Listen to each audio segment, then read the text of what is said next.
ఇది ఆస్తుల పంచాయతీ, ఆత్మగౌరవం పంచాయతీ కాదని చెప్తా ఉన్నారు అధ్యక్ష. ఒక మహిళగా నాకు 2 కొడుకులు ఉన్నారు అధ్యక్ష. వాళ్ళిద్దరి మీద ప్రమాణం చేసి చెప్తా ఉన్నాను, నాది ఆస్తుల పంచాయతీ కాదు అధ్యక్ష, నాది ఆత్మగౌరవం పంచాయతీ.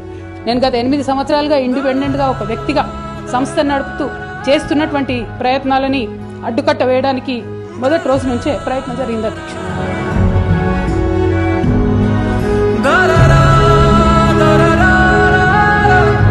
కానీ ఎక్కడ కూడా నేను తెలంగాణ బిడ్డలని, తెలంగాణ ప్రజల్ని